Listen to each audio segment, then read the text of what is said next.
Então tá, vamos fazer a leitura. Deuteronômio 30, de 11 em diante. A palavra diz assim: porque este mandamento que hoje te ordeno não é demasiado difícil, nem está longe de ti. Não está nos céus para dizeres: quem subirá por nós aos céus, que nolo traga e nolo faça ouvir, para que o cumpramos? Nem está além do mar para dizeres: quem passará por nós além do mar, que nolo traga e nolo faça ouvir, para que o cumpramos? Pois esta palavra está muito perto de ti, na tua boca e no teu coração, para a cumprires. Agora, Romanos, capítulo 10. Romanos 10, a partir do versículo 8. Romanos 10, versículo 8 em diante. A palavra, ela diz assim: porém, que se diz? A palavra está perto de ti, na tua boca e no teu coração. Isto é, a palavra da fé que pregamos. Se com a tua boca confessares Jesus como Senhor, e em teu coração creres que Deus o ressuscitou dentre os mortos, serás salvo. Porque com o coração se crê para a justiça, e com a boca se confessa a respeito da salvação. Porquanto a Escritura diz: todo aquele que nele crê não será confundido, pois não há distinção entre judeu e grego, uma vez que o mesmo é o Senhor de todos, rico para com todos os que o invocam. Porque todo aquele que invocar o nome do Senhor será salvo. Vamos ter mais uma palavra de oração. Bom Pai, nós te louvamos, agradecemos ao Senhor pelo privilégio que nós temos de abrir as Escrituras. Nessa noite, ó Pai, nos conceda espírito de sabedoria e de revelação para conhecer o Teu Filho de uma forma plena, como Tu desejas que o conheçamos. Pai, esteja pelo Teu Espírito iluminando o nosso entendimento, o nosso coração, revelando algo mais da pessoa de Cristo, Pai.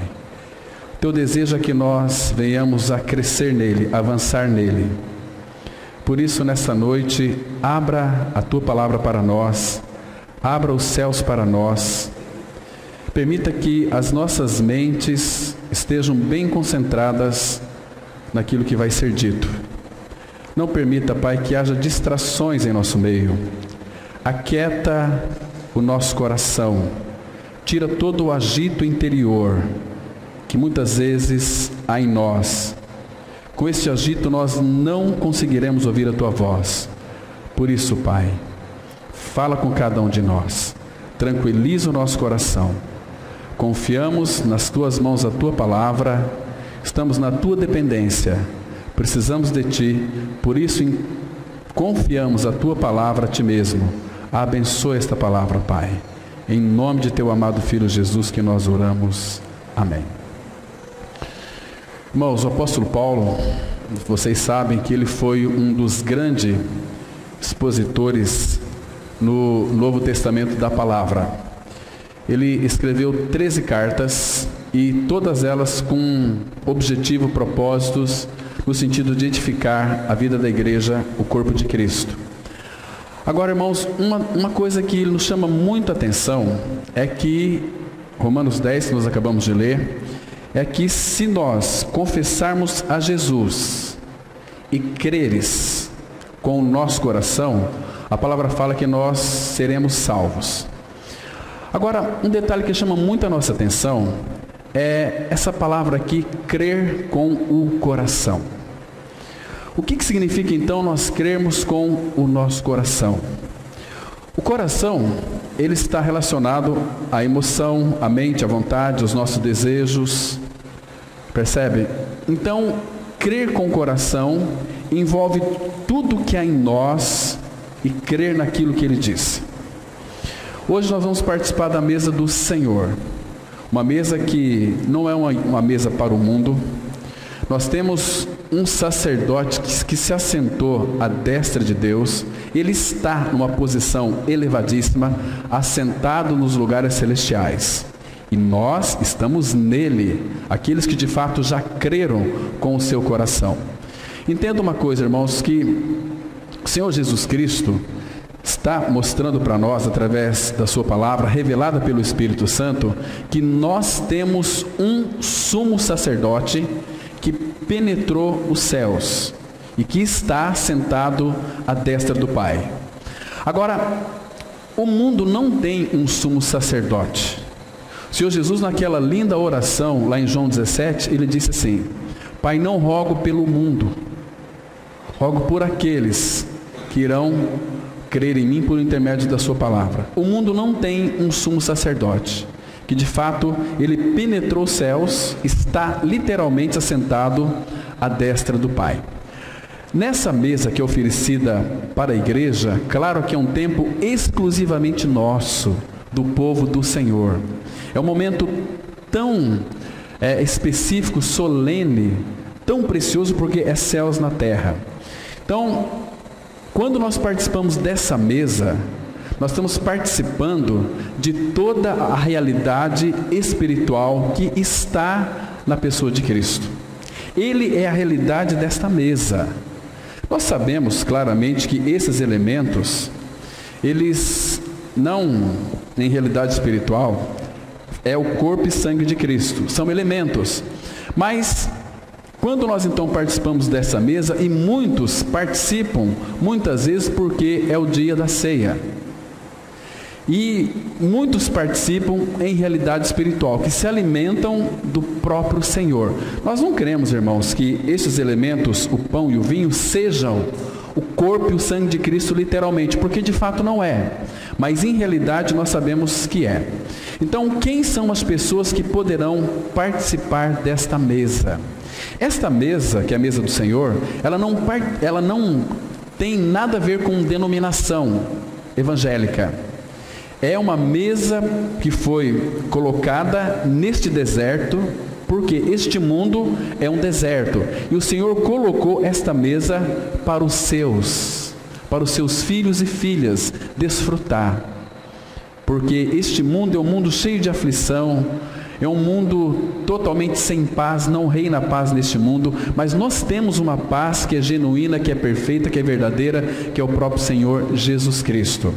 Irmãos, essa mesa, ela fala de uma forma tão clara para os nossos corações. Você que é um regenerado, e se você de fato não é um regenerado, a palavra de Deus mostra os caminhos que vai lhe conduzir até a esta realidade.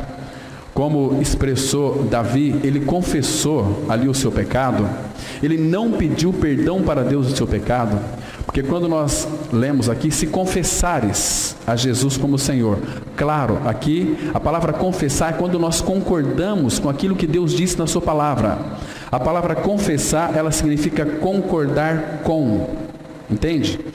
Lá em 1 João 1, versículo 9, diz que se confessarmos nossos pecados, Ele é fiel e justo para nos perdoar os pecados e nos purificar de toda a injustiça. Agora, muito cuidado, irmãos, com essa palavra confessar. A palavra confessar não é você pedir perdão para Deus dos seus pecados. Porque Ele já nos perdoou em seu Filho Jesus Cristo na cruz do Calvário. Então nós temos que nos apropriar deste perdão que Ele realizou por nós. Vocês se lembram? João capítulo 12, versículo 32, que nós lemos aqui inicialmente, quando Jesus estava antecedendo a cruz, Ele disse o seguinte: e eu, quando for levantado da terra na cruz, eu vou atrair todos vocês a mim. Ele dizia isto significando de que tipo de morte ele estava para morrer. Jesus, ele morreu numa cruz. Então, quando ele estava na cruz crucificado, que a cruz foi erigida, levantada e com ele pregado, ele disse que nos atrairia no seu corpo. Irmãos, o próprio Evangelho de João vai dizer que Jesus Cristo, ele é o Cordeiro de Deus que tira o pecado do mundo. Ele veio para tirar o pecado do mundo. E para tirar o pecado não existe outra maneira, não existe outro mecanismo religioso para sermos libertos do pecado, a não ser crendo na obra sacrificial do Calvário.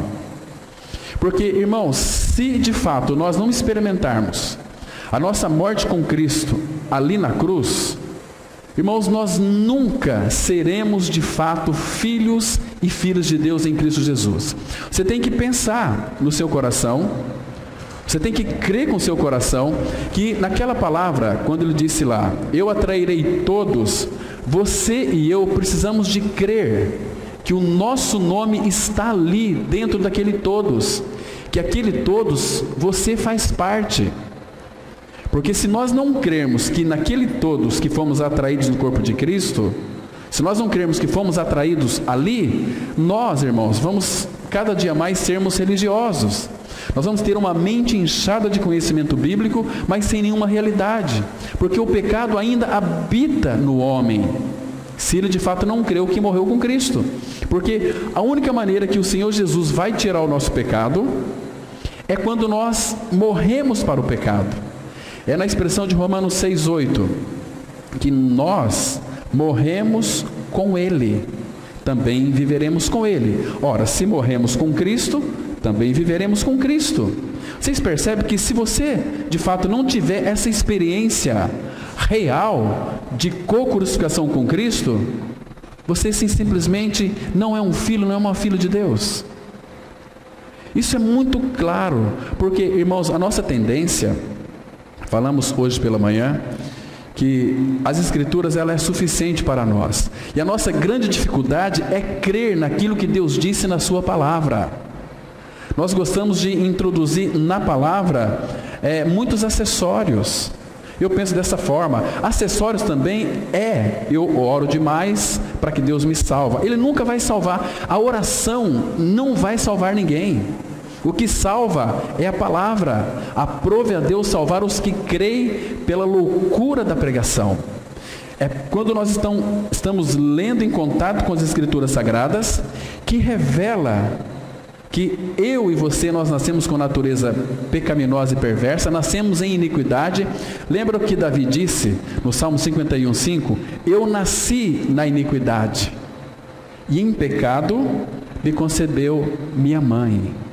Em pecado, já nascemos pecadores, com a natureza separada de Deus. O homem no seu pecado, ele não pode ter comunhão com Deus, porque os nossos pecados fazem separação entre nós e o nosso Deus. Essa palavra separação que aparece lá em Isaías 59, versículo 2, significa morte. O homem no pecado, ele está morto para Deus. Ele vive para si mesmo, ele é uma alma vivente, mas não tem vida de Cristo. Ele precisa de perder a sua velha vida, essa natureza pecaminosa que o separa do Pai. Por isso que Cristo veio para remover o nosso pecado. O preço que Ele pagou na cruz foi muito alto. Ele pagou com a sua morte.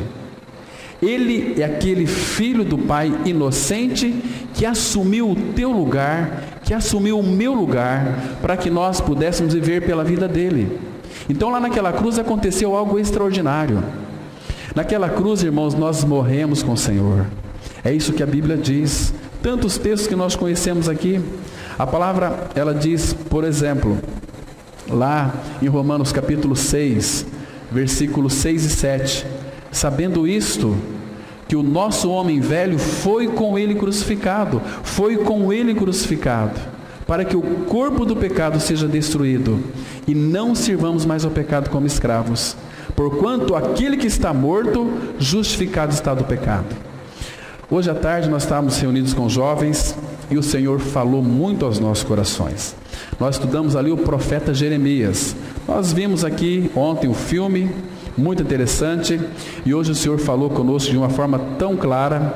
Aí um irmão, pela graça do Pai, trouxe uma revelação para nós, do seu coração, na palavra de Deus. Então aquilo me alegrou muito. Fiquei pensando, né, antes de vir para cá, puxa vida, mas que coisa mais linda. O Senhor Jesus, lá em João 2, vocês se lembram que Jesus estava ali no templo, quando ele disse que destruiria o templo, em 3 dias ele reedificaria. Claro que aqueles religiosos estavam pensando que seria aquele templo que levou 40 anos para ser edificado, para ser construído. E eles ficaram até admirados. Esse aí está falando blasfêmia, se referindo ao Senhor Jesus. Como que ele pode reedificar algo que levou 40 anos para ser edificado? Aí João depois vai interpretar para nós que aquele templo estava se referindo ao seu corpo. O nosso corpo é o templo do Espírito Santo, não aquele templo de tijolos. Então, queridos irmãos e irmãs, eu criei no Senhor, foi no ano, eu tinha 26 para 27 anos. Agora, nesses 25 anos, é que este velho templo ficou erigido. Estão me compreendendo? Então, quando eu criei no Senhor, espiritualmente, o velho templo, a velha casa, cheia de cupim, ela foi destruída. Ela caiu por terra. O velho homem foi crucificado para que o corpo do pecado, que habitava em nosso interior, fosse destruído. O pecado na vida de um regenerado não existe mais. O Senhor Jesus já deu um fim nele lá naquela cruz. Irmãos, por isso, irmãos, que serão pouquíssimas pessoas que serão salvas, que entrarão na glória. Eu não sei como é que está o teu coração nessa noite. Não sei como é que você está hoje com relação ao Senhor. Qual é o nível de comunhão que você está com o Pai? Eu não sei se de repente fôssemos apresentar hoje diante do Pai. Eu não sei se aqui todos estariam preparados para o grande encontro que Amós fala. Prepara-te para encontrares com teu Deus. Amós 4,12. Então, esse tempo que nós temos aqui é um tempo de preparo. É um tempo para nós amadurecermos e nos prepararmos para encontrar com o nosso Pai Celestial. Agora eu quero que você responda essa pergunta aí no seu coração. Você está preparado, meu querido amigo, amiga, irmão, para encontrar com teu Deus? Se fizeste chamada hoje, você está preparado para encontrar com teu Pai Celestial ou com teu Deus? Está preparado? Consulte o seu coração. Avalie. Você tem de fato uma convicção que você é um filho, uma filha de Deus? Imagina só, se Jesus voltasse hoje para buscar sua igreja, sua noiva, você está preparado para subir? Você está preparado? Você tem dúvida no seu coração? Se você alimentar qualquer tipo de dúvida, irmãos, a palavra vai dizer o seguinte em Romanos mesmo: tudo que não provém de fé é pecado. Então o Pai deu para nós as Escrituras Sagradas, e aqui tem tudo o que nós precisamos. Tudo que eu e você necessitamos está escrito. Precisamos de tomar posse, irmãos. Agora, primeiro aspecto para que nós então possamos participar dessa mesa aqui é cada um de nós termos a convicção do nosso novo nascimento em Cristo. Novo nascimento, entenda uma coisa: o que não é o novo nascimento? O novo nascimento não é nós lermos muita Bíblia. Novo nascimento não é nós orarmos bastante. Novo nascimento não é ir se reunir como igreja. Às vezes tem muitas pessoas no meio do povo de Deus que nunca nasceram de novo, embora ouça essa palavra diuturnamente. Porque, irmãos, a característica de um filho de Deus, de um novo nascido, é expressar Cristo. A característica de um filho de Deus é cuidar um do outro. A característica de um filho de Deus é ter prazer na comunhão, que foi feita lá na cruz em Cristo. A característica de um filho de Deus é ter uma convicção profunda da sua identidade como filho e filha de Deus em Cristo Jesus. É ter prazer da palavra, é ter prazer no Senhor, porque irmãos, se nós, preste bem atenção, porque isto aqui, estou falando de destinos eternos. Se você conhecer a mensagem da cruz, mas se você não obedecer ao Evangelho da Graça, o que a Bíblia diz? 2 Tessalonicenses 1, a partir do versículo 8, que nós seremos banidos da face do Senhor, porque não conhecemos a Deus e nem obedecemos ao Evangelho. Aquele que conhece o Evangelho, mas não obedece, ou seja, não vive uma vida de crucificado, tem crucificado só nos lábios, mas a palavra fala, é crer com o coração. A cruz está na testa, a cruz, ela tem que estar no nosso coração, tem que estar no nosso interior, em realidade espiritual, porque o que adianta, irmãos, nós ficarmos igual um papagaio? Já estou crucificado com Cristo, e vivo não mais eu, mas Cristo vive em mim. Às vezes o discurso é maravilhoso, mas a realidade não existe, porque o procedimento de muitas pessoas que professam o Evangelho da Graça não condiz com uma vida de crucificado, porque não expressa Cristo. Sempre tem críticas, sempre tem desânimo, troca o Senhor por qualquer outra coisa. Vai dizer que esse é filho de Deus? Jamais, irmãos.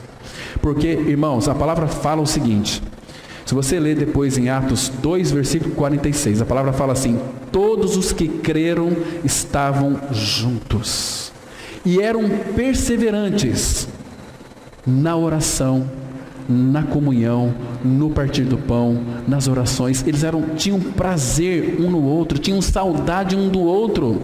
O apóstolo Paulo, que tinha a mente de Cristo, tem muitos aí que falam o seguinte, mas eu tenho a mente de Cristo. Às vezes não tem a mente de Cristo coisa nenhuma, porque o apóstolo Paulo, escrevendo aos Filipenses, ele disse assim, olha, Deus é testemunha da saudade que eu tenho de todos vós. Percebe? Irmãos, quando eu vim de outra cidade para essa cidade aqui, eu fiquei mais ou menos 3 meses sofrendo por causa dos irmãos lá. Vocês estão me compreendendo? Que saudades! Eu não conseguia nem orar, de tanta saudade daqueles irmãos. Percebe? Hoje eu entendo o que o apóstolo Paulo sentia, porque ele tinha preocupação com todas as igrejas. Quando Paulo pregava numa comunidade, ia para outra, as pessoas pulavam no pescoço dele, abraçava Paulo e chorava, porque talvez não viria mais o apóstolo Paulo. Ele ia para outra comunidade pregar. Ele era um instrumento nas mãos do Senhor. E o que o apóstolo Paulo levava para aquelas pessoas? Doutrina, regras, mandamentos? Não. Ele levava Cristo e a obra consumada do Calvário. Ele dizia, Jesus Cristo morreu por vocês, mas não apenas morreu por vocês, mas Ele lhes incluiu naquela morte. Vocês participaram daquela morte, vocês foram crucificados com Cristo, vocês foram sepultados com Cristo, Romanos 6,4, e também vocês ressuscitaram com Cristo, e Cristo é a vida de vocês em realidade espiritual. Vocês entendem, irmãos? Quão precioso é isso? Se nós não tivermos essa convicção, esta mesa não fará nenhum sentido para nós. Nós não estamos celebrando um Cristo morto. É um Cristo, ele fala em Apocalipse 1,18, ele esteve morto sim, mas eis que ele vive pelos séculos dos séculos, e ele tem a chave da morte e do inferno. Ele tem todo o poder e autoridade no céu e na terra. Este é o nosso Senhor. Ele fez tudo por nós, irmãos. Ele se deu a cada um de nós. Então, é muito precioso quando nós participamos dessa mesa com uma inteira convicção de que somos novas criaturas em Cristo Jesus. E para ser nova criatura, Deus nos colocou em Cristo. Se alguém está em Cristo, é nova criatura. Se alguém não está em Cristo, é uma velha criatura, não uma nova criatura, não é uma nova criação. Estamos percebendo, irmãos? O cristianismo, ele é tão simples. Cristianismo, o que é ser um cristão? É um homem em Cristo. Paulo ele diz assim, 2 Coríntios 12, conheço um homem em Cristo, falando dele mesmo. Ou seja, Cristo estava em Paulo, mas Paulo estava em Cristo. Que vida harmoniosa que ele tinha, irmãos, com o Senhor e consequentemente com os irmãos. Irmãos, que precioso foi este homem que o Senhor então usou como modelo para que todos nós pudéssemos crer neste Evangelho da Graça. O apóstolo Paulo, irmãos, ele morria pelo Senhor e ele morreu pelo Senhor, né? Fico pensando, o apóstolo Paulo ali na sua masmorra, lá em 2 Timóteo, foi a última carta que ele escreveu, já bem velho. O apóstolo Paulo, que ele passou por tantas provações, irmãos, por tantas dores, ele foi açoitado muitas vezes, ele teve situações que ele ficou desesperado da própria vida, para que ele não confiasse em si mesmo, na carne, mas no Deus que vivifica os mortos, no Deus que ressuscita os mortos. O apóstolo Paulo, já velho, né, eu creio que um dos maiores sofrimentos de Paulo foi quando as pessoas rejeitavam o Senhor Jesus. Isto fazia com que ele sofresse de uma forma profunda no seu interior, porque era Deus sofrendo pelo apóstolo Paulo. Imagina só, o apóstolo Paulo preso naquela masmorra, já quase sem ter muitas forças. Segundo a tradição, fala que os soldados foram lá buscar o apóstolo Paulo porque a sentença dele estava já decretada. Imagina só, aquele apóstolo do amor, que tanto sofreu pela igreja. Ele não fazia outra coisa, irmãos, a sofrer pela igreja. E por que ele sofria pela igreja? Porque ele amava o Senhor. E quando se ama o Senhor, ama também a sua igreja, aqueles que são nascidos do Senhor. Fazemos parte da mesma família. E na família de Deus não existe desarmonia, irmãos. Existe uma unidade perfeita e plena. Paulo, ele foi este homem que então viveu esta unidade.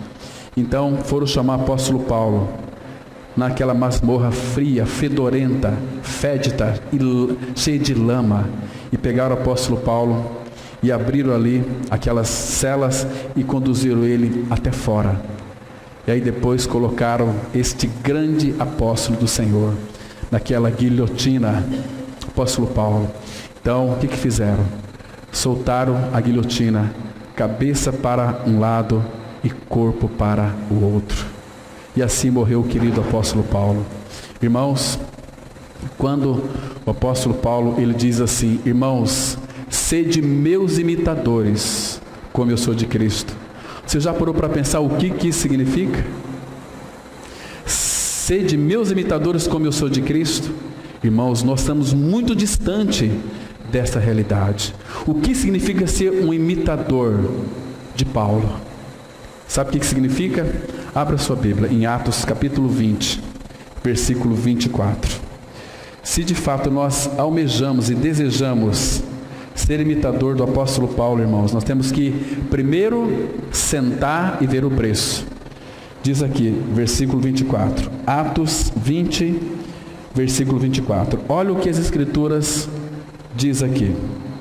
Então, Paulo ele diz assim: porém, em nada considero a vida preciosa para mim mesmo, contanto que complete a minha carreira e o ministério que recebi do Senhor Jesus para testemunhar o Evangelho da graça de Deus.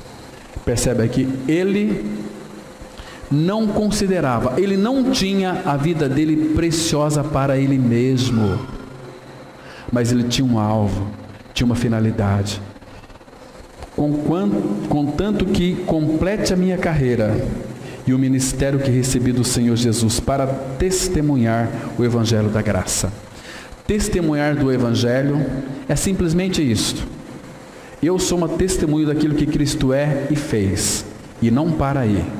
E também diz o seguinte: por Ele, pelo meu Senhor, eu vou com Ele, por onde quer que Ele vá, até as últimas consequências, não temendo nada e nem ninguém, não para ser o tal, mas para morrer pelo Senhor. Claro que este é o ministério que o Pai, quando Ele chama poucos irmãos para que morra por Ele. Mas, irmãos, nós temos que sempre avaliar este preço de seguir o Senhor. Se seguir o Senhor significa que nós seremos maltratados, ultrajados, rejeitados, nós não seremos aceitos mais neste mundo. Por quê? Porque, irmãos, enquanto nós estávamos neste mundo, o mundo se mesclava conosco, nós éramos amigos do mundo, nós éramos amigos e achávamos as pessoas muito bacanas, legais, mas quando nós conhecemos o Senhor, Ele disse assim: sabe por que o mundo odeia vocês? Porque eu tirei vocês do mundo, por isso que o mundo vos odeia. Se odiaram a mim, disse o nosso Senhor, vão odiar vocês também. E como que Ele nos tirou do mundo? Gálatas 6,14, nós conhecemos o texto. Paulo diz assim: mas longe de mim esteja gloriar-me, a não ser na cruz de nosso Senhor Jesus Cristo, pelo qual o mundo está crucificado para mim e eu para o mundo. Irmãos, havia uma realidade de morte para o pecado, de morte para o mundo, de morte para si mesmo. Paulo, ele gostava tanto deste assunto de morte, que ele disse lá aos Coríntios: dia a dia morro, dia a dia morro. Ele vivia uma vida de crucificado. Então, irmãos, Paulo sabia em quem tinha crido.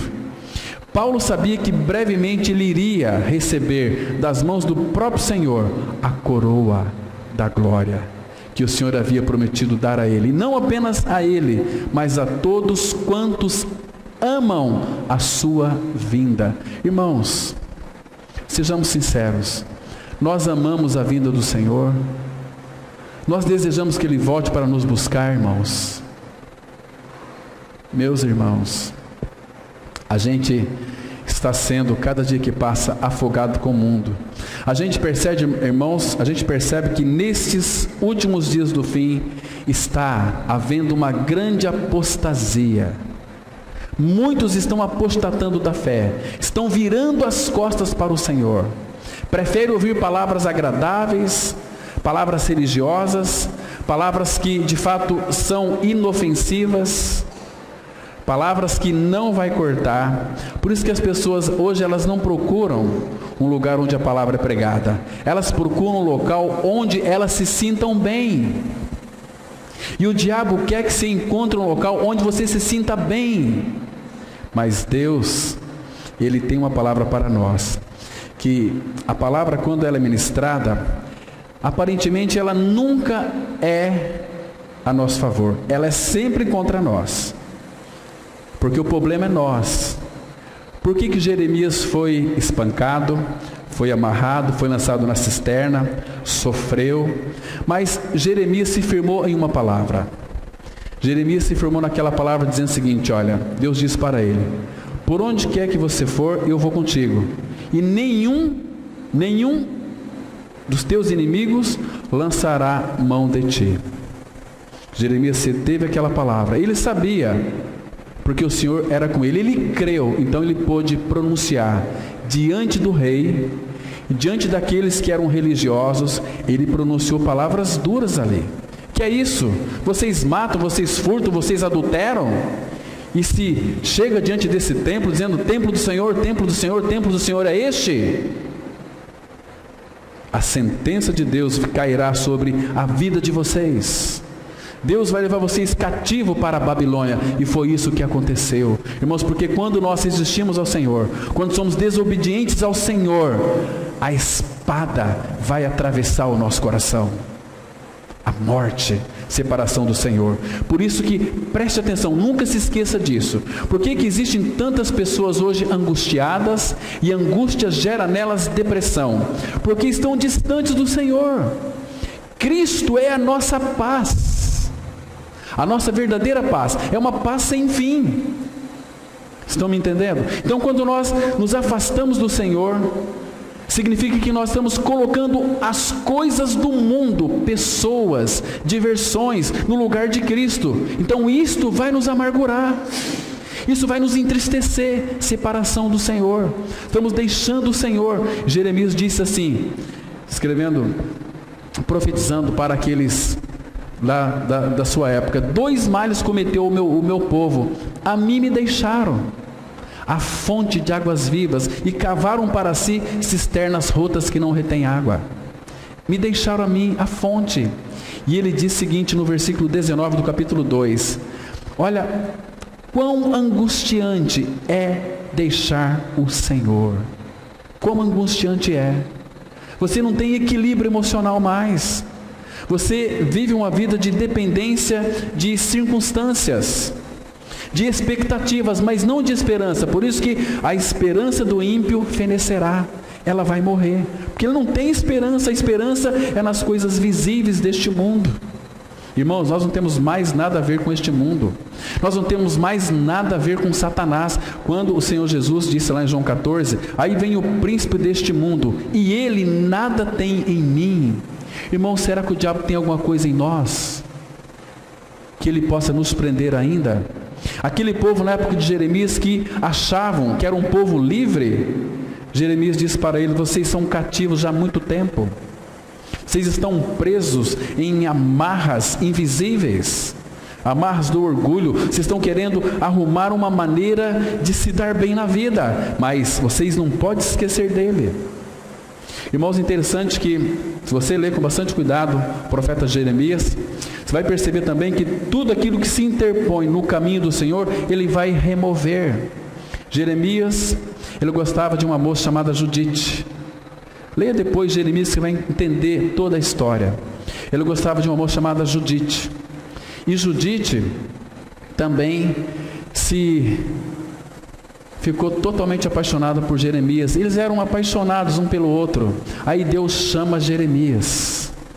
E Jeremias amava Judite. E Judite amava Jeremias. Então, o Senhor chamou Jeremias para profetizar. E ele profetizava. Mas o coração estava ligado ao coração de Judite. Então, um dia Jeremias foi preso. E aí Judite foi lá para se encontrar com Jeremias. Aí os soldados chegaram. Então, alguém lá, um soldado lançou da sua espada e matou Judite. Por que isso aconteceu, irmãos? Porque tudo aquilo, se você é filho de Deus, tudo aquilo que impede uma nossa vida adequada com o Senhor vai remover de nós. Seja filho, seja filha, seja marido, seja esposa, seja o que for. Tudo aquilo que é impedimento de nós vivermos uma vida adequada em unidade com o Senhor, Ele vai remover. Isso é muito sério. O nosso Deus, tem um texto que o nosso irmão aqui gosta muito, Malaquias 3:6, eu, Senhor, não mudo. Ele não muda. Então, a tática dele não pode ser mudada. Se Deus tem um propósito para as nossas vidas, irmãos, que é que nós sejamos participantes do teu eterno propósito, Ele não vai mudar. Você pode orar, você pode jejuar, você pode ler a Bíblia, você pode ser o mais santo deste mundo, mas nada vai mudar o propósito de Deus. Ele tem um propósito, é que todas as coisas sejam congregadas em Cristo, e Ele está trabalhando para isto, trabalhando com a sua igreja. Agora aqui cabe uma pergunta: nós estamos dispostos a trabalhar junto com Ele? Porque Ele vai depositar em nós todos os recursos espirituais. Irmãos, olhe para a sua vida, olhe para o seu coração, não no sentido de fazer uma introspecção. Como é que está a tua vida com o Senhor? O que tem ocupado o lugar do Senhor na sua vida? Lembre-se que um dia você vai estar diante dEle. Logo, logo, irmãos, a vida passa rapidamente. Tiago diz assim: o que é a vossa vida? É como um sopro, como uma neblina. Quando você sopra assim numa vidraça, você sopra o teu hálito, de repente ele dissipa. Assim é a nossa vida, é como um sopro, um sopro. Agora, irmãos, graças ao Senhor, por aqueles que tiveram seus olhos abertos, que puderam crer, que foram atraídos em Cristo, que foram crucificados junto com Cristo, que tem isto em realidade espiritual e que morreram com o Senhor e ressuscitaram com o Senhor, estão assentados nos lugares celestiais. Estes são perseverantes, estes não trocam o Senhor por nada, porque são filhos de Deus em Cristo. Sabe quem eles eram antes e sabe a posição que o Pai os colocou hoje. Nós fomos colocados numa posição, assentados nos lugares celestiais em Cristo Jesus. Irmãos, então, quem são os convidados para participar desta mesa do Senhor? Aqueles que morreram com Cristo e ressuscitaram com Cristo, e que Cristo é a sua vida. Se você não tem esse discernimento, se você não tem esta experiência, não participe desta mesa, porque esta mesa também pode lhe trazer condenação. Paulo fala em 1 Coríntios 11, é por isso que há muitos doentes entre vós, e muitos que já dormem, que já morreram. Então, esta é uma mesa onde nós devemos participar dela com alegria no nosso coração, porque esta mesa, quem preparou para nós foi o Senhor. Lembra em 1 Coríntios 1, versículo 9? Fiel é Deus, pelo qual fostes chamados à comunhão de seu Filho. Agora existe uma coisa aqui, nós falamos quarta-feira retrasada, existe a comunhão de seu Filho e a comunhão com seu Filho. Hoje, aqueles irmãos que vão participar desta mesa, nós não vamos participar da comunhão com Jesus. Vamos participar da comunhão de Jesus. Porque essa mesa foi preparada para nós, neste mundo. Então, aqui os símbolos, pão e vinho, são figuras daquilo que Cristo é e fez. Figuras do corpo e do sangue de Cristo. Mas, quando nós ingerimos o pão e o vinho, participamos em realidade espiritual do corpo e o sangue de Cristo. Vocês estão me entendendo o que eu disse, irmãos? Isto aqui são simplesmente pão e vinho, são símbolos. Agora, em realidade espiritual, nós participamos do corpo e do sangue de Cristo. Quando Jesus estava com seus discípulos, ele partiu o pão e disse: tomai e comei todos vós, isto é o meu corpo que é dado por vós. Vocês podem comer. Por semelhante modo, ele também tomou o cálice e disse: tomai e bebei todos vós, porque este é o meu sangue que é derramado em favor de vós.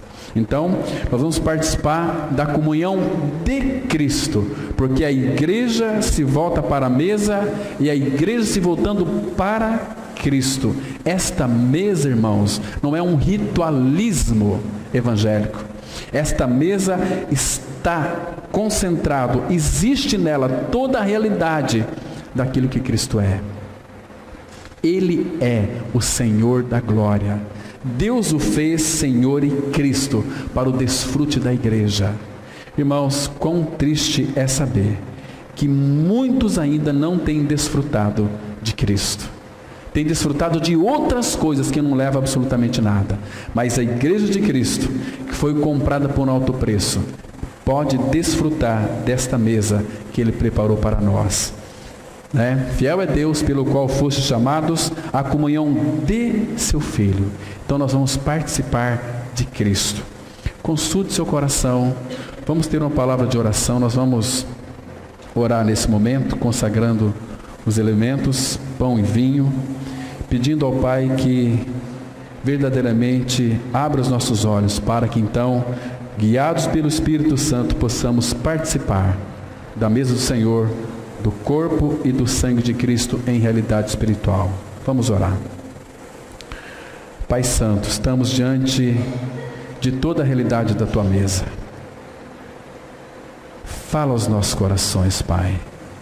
Abra os nossos olhos para que possamos ver toda a realidade desta mesa, de tudo aquilo que o nosso Senhor Jesus Cristo é e fez. Pai, aviva-nos pela Tua palavra, aviva-nos pelo Teu Espírito Santo, para que possamos se achegar à Tua mesa, de uma maneira que possamos exaltar a Cristo, celebrar a Cristo, porque vamos participar de Cristo, de toda a realidade daquilo que Ele é e fez. Oh, meu Pai, acalma os nossos corações, para que possamos enxergar essa realidade. Vivifica-nos, ó Pai, para que possamos invocar o Teu bendito santo nome. É no nome do Senhor Jesus que nós oramos. Amém.